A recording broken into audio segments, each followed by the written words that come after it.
Halo dan selamat datang kembali di channel saya Jonathan Tamrin. Buat teman-teman yang baru pertama kali nonton, di channel ini saya sharing mengenai knowledge, mindset, dan skill investment khususnya di instrumen saham. Jadi buat teman-teman investor boleh banget nih diklik tombol subscribe dan nyalakan lonceng notifikasinya biar nggak ketinggalan update-update video berikutnya. Buat teman-teman yang ngikutin perkembangan market seminggu belakangan pasti udah nggak asing nih dengan isu yang satu ini, yaitu IPO Mitratel. Mitratel, anak usaha Telkom, berencana melakukan IPO di akhir November tahun 2021 nanti dengan perkiraan dana yang diperoleh sebesar 19,8 hingga 24,9 triliun rupiah, dengan range harganya di 775 hingga 975 rupiah. Kalau kita ingat, belum lama ini ada Bukalapak ya teman-teman yang berhasil menggalang IPO terbesar di Indonesia, yaitu meraup dana hingga 21,9 triliun rupiah.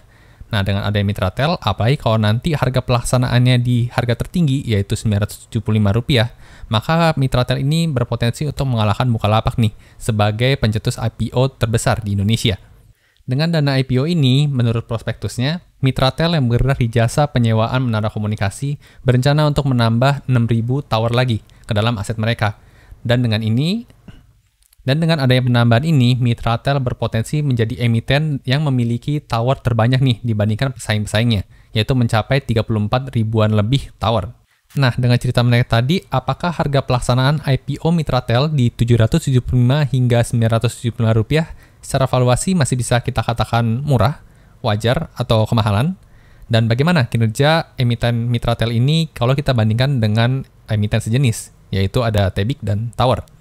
Di video kali ini, saya mau sharing hasil analisa saya terhadap fundamental, prospek, dan valuasi dari saham Tebic, Tower, dan Mitratel ya, atau MTEL yang nggak lama lagi akan melantai di bursa. Nah, dari ketiga emiten Tower ini, mana sih yang paling menarik dan layak untuk dikoleksi? Yuk langsung kita lihat aja pembahasannya.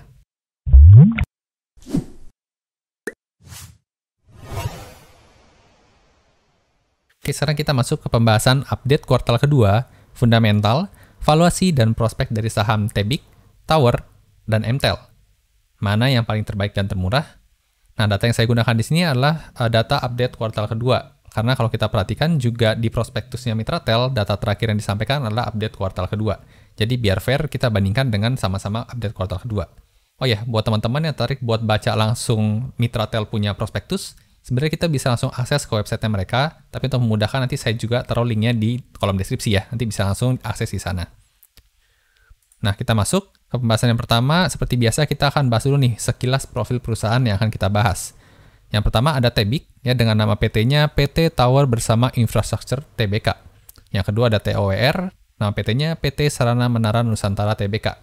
Dan yang terakhir, ya kandidat yang akan IPO nih di akhir November nanti, ada MTEL, yaitu PT Daya Mitra Telekomunikasi Tbk. Nah, seperti apa sih perbedaan dan persamaan dari tiga emiten penyedia jasa tower komunikasi? Nah, yang pertama kita lihat dari tahun didirikannya dulu nih. Untuk Tebic, pertama kali didirikan tahun 2003. Untuk Tower sejak tahun 2008, dan MTEL sejak tahun 1995. Nah, kalau kita lihat dari segi usia, ternyata yang paling tua Mitratel ya. Cuma IPO-nya sendiri baru akan dilaksanakan tahun 2021. Nah, untuk Tebic, IPO-nya sudah dari tahun 2010, dan Tower juga dari tahun 2010. Entah si Mitratel ini baru berencana melakukan IPO bulan November nanti. Nah, selanjutnya kalau kita lihat dari sisi market cap, untuk Tebic, market cap-nya saat video ini dibuat ada di 66,61 triliun rupiah ya. Nah, untuk Tower ada di 59,18, dan MTEL kalau kita gunakan harga pelaksanaan yang terendah, yaitu 775 rupiah, maka market cap-nya mencapai 66,3 triliun. Oh ya teman-teman, untuk Mitratel ini, data-data yang saya gunakan mengacu pada data prospektus dan angka pelaksanaan yang saya gunakan ada di 775 ya, jadi bukan yang 975.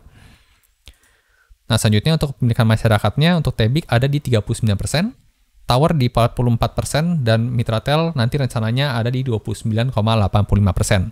Ya, masih bagus ya, rasionya masih sama-sama di bawah 50%, tapi juga nggak terlalu rendah hingga nggak liquid gitu ya. Nah, lalu dari segi jumlah towernya, kalau kita mau bandingkan, Tebic punya 32.501 tower. Ya, TOWR punya 21.271 tower. Dan kalau MTEL, nanti rencananya setelah akuisisi itu bisa mencapai 34.025 tower. Saat ini masih belum ya, karena nanti rencananya setelah IPO dananya digunakan untuk akuisisi tower. Nah, kalau dari segi tenacity ratio-nya, kita bisa lihat juga nih, ada Tebic yang paling gede di 1,98, Tower ada di 1,83, namun sayangnya untuk Mitratel hanya di 1,65 ya, tenacity ratio-nya. Dan dari segi segmentasinya, kalau kita bisa lihat sama-sama besar di penyewaan menara nih. Meskipun Tebic ada repeater juga, namun nggak nyampe 1%, dan gedung juga nggak nyampe 1%. Tower ada sewa menara 90,84% dan jasa lainnya sebesar 9,16%. Nah, sayangnya untuk Mitratel ini, saya baca prospektusnya, saya nggak ketemu nih untuk rasio penyewa menara dan jasa lainnya itu berapa banding berapa. Namun yang bisa saya pastikan, pastinya juga besar di penyewa menara. Karena operasi bisnis utama di Mitratel juga nggak beda ya dengan yang lain, sama-sama penyewaan menara. Nah, selanjutnya kita masuk ke bagian revenue-nya.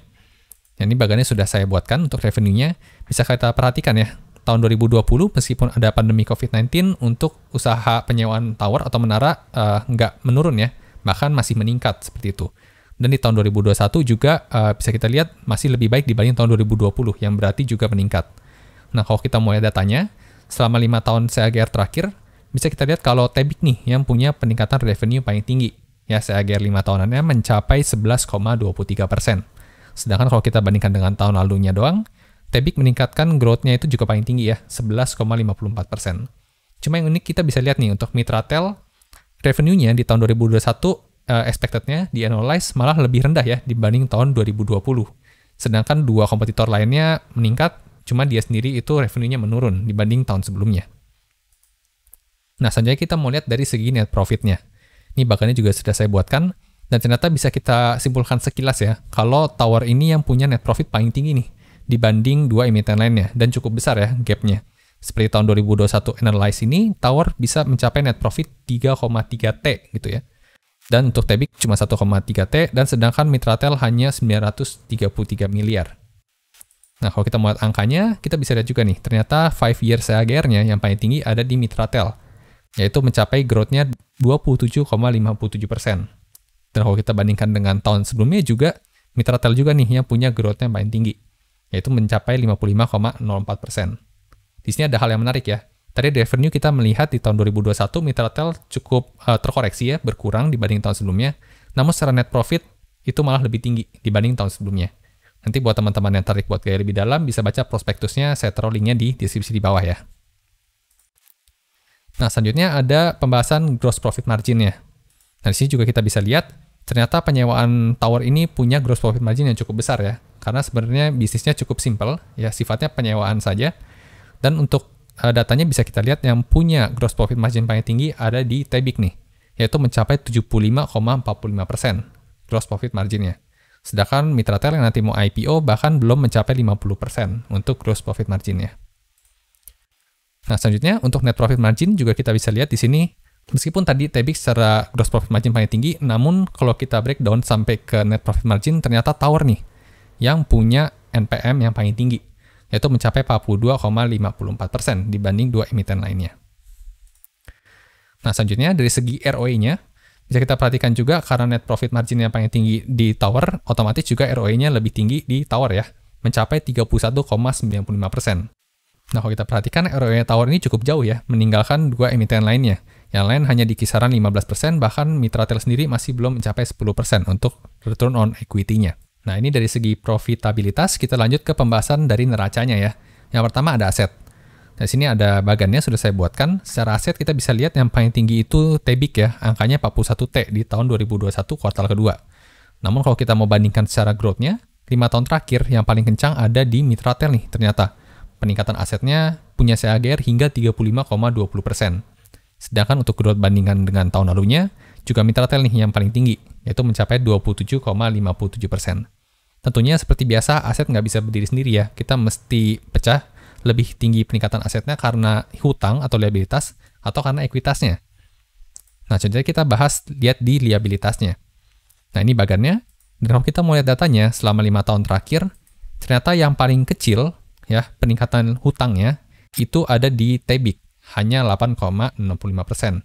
Sedangkan Mitratel ya angkanya 22,24%, CAGR-nya berarti peningkatan hutangnya cukup kencang nih dari tahun ke tahun.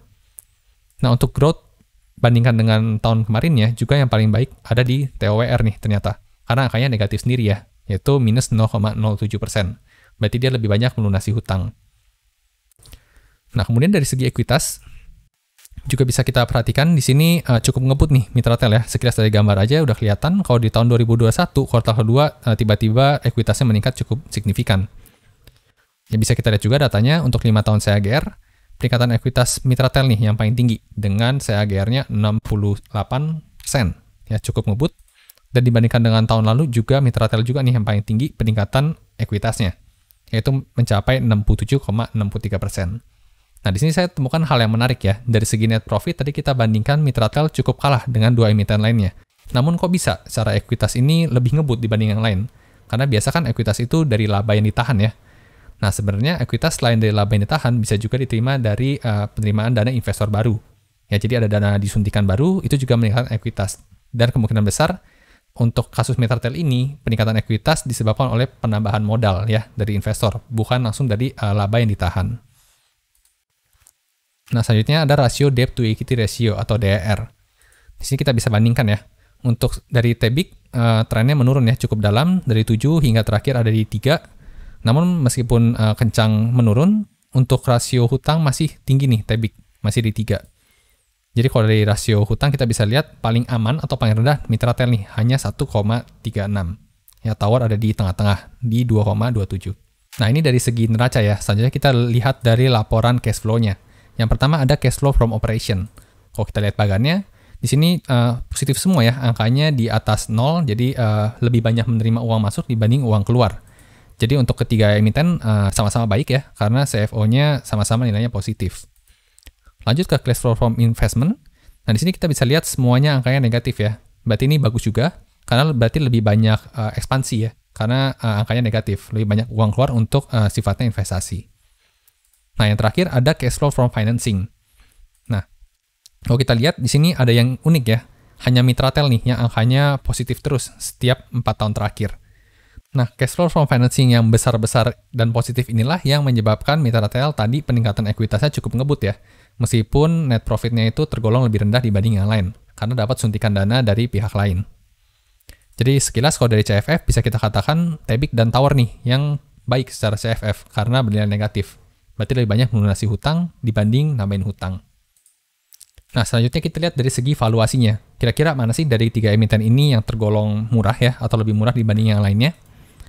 Nah, kalau kita perhatikan, di sini kebetulan PBV price yang saya gunakan untuk Mitratel ada di Rp775 ya, di yang harga penawaran terendah. Jadi kalau kita lihat grafiknya menurun ya wajar karena angkanya kan tetap ya, dari tahun ke tahun angkanya sama-sama 775. Sedangkan untuk Tebik dan Tower angkanya mengikuti harga pergerakan saham pada waktu itu. Nah, kalau kita lihat dari segi PBV, sekilas bisa kita lihat nih, secara average di tahun 2021 terakhir itu ada di angka 6 PBV-nya. Nah, sedangkan untuk Mitratel yang paling rendah nih, hanya di 4,85. Jadi dari segi rasio price to book value, kita bisa katakan untuk Mitratel ini paling murah ya, dibanding dua emiten lain. Meskipun nggak beda jauh ya, dari 4,8 ke 6 ini kan nggak terlalu jauh. Nah, selanjutnya valuasi yang kedua kita pakai PER ya, atau price to earning ratio. Di sini kita bisa lihat juga ya, di sini karena angkanya saya pakai 775, jadi lihat grafiknya menurun untuk Mitratel. Tapi meskipun sudah menurun, tetap di tahun 2021 annualized angka PE ratio untuk Mitratel masih paling tinggi nih, mencapai 71,05 menurut perhitungan saya. Nah, kalau kita mau lihat angka rata-ratanya, ada di 46,26. Jadi kalau kita lihat dari segi PE ratio sih sebenarnya Tower ya, yang punya PE ratio cukup rendah dibanding yang lain, yaitu hanya 17,51. Nah, lebih baik menggunakan PBV atau PE ratio. Nah, kalau menurut saya sendiri sih lebih tepat rasanya menggunakan data PE ratio ini. Ya, karena untuk penjasa penyewaan Tower ini kalau kita lihat tadi pertumbuhannya cukup konsisten, ya setiap tahun bertumbuh dan lebih cocok untuk jangka panjang gitu ya. Dan kalau kita lihat kapitalisasi marketnya juga tergolong blue chip. Jadi ini sih bisa kita katakan bukan value stock gitu ya. Jadi lebih ke blue chip yang hold for long term seperti itu. Nah, selanjutnya kita lanjut ke histori pergerakan harga saham. Nah, kebetulan karena Mitratel ini belum IPO, jadi belum ada pergerakan harga sahamnya. Jadi yang saya ditampilkan di sini hanya 2, yaitu untuk Tower dan Tebik aja. Nah, ini bagannya saya ambil dari Google aja ya, saya crop dan masukkan ke PPT ini. Dan kalau kita mau coba hitung nilai wajarnya menggunakan rumus EPS growth, sebenarnya kurang tepat ya untuk emiten penyewaan Tower ini. Karena tadi kalau kita lihat grafik revenue-nya juga meningkat konsisten, jadi lebih cocok dihitung sebagai core stock gitu ya, bukan value stock. Jadi kalau kita menggunakan EPS tentunya sudah mahal valuasinya. Tapi nggak apa-apa, kita coba dan kita lihat kalau EPS growth ini kita gunakan di core stock gitu ya, bukan value stock.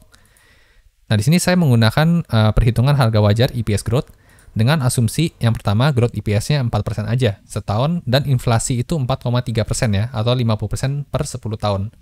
Nah, untuk perhitungan detailnya sebenarnya saya sudah buatkannya videonya sebelumnya. Kalau teman-teman tertarik buat belajar, nanti saya taruh linknya di atas ini ya. Bisa langsung ditonton aja. Nah, dengan asumsi ini, dan kita menghitung EPS growth-nya, maka akan ketemu nih. Untuk Tebik, itu harga wajarnya di 570, dan Tower di 414, dan Mitratel ada di 228. Nah, sebenarnya karena 3 emiten ini tergolong core stock gitu ya, jadi tentunya divaluasi mahal oleh market. Jadi kalau kita menghitung dengan rumus ini, maka ketemunya downside potensial ya. Untuk Tebik punya downside potensial sampai minus 80%, dan Tower bisa punya downside potensial hingga 64%. Dan Mitratel sendiri downside potensialnya minus 70%. Namun kalau kita perhatikan selama 5 tahun terakhir, Tebik itu pernah mencapai 3.280.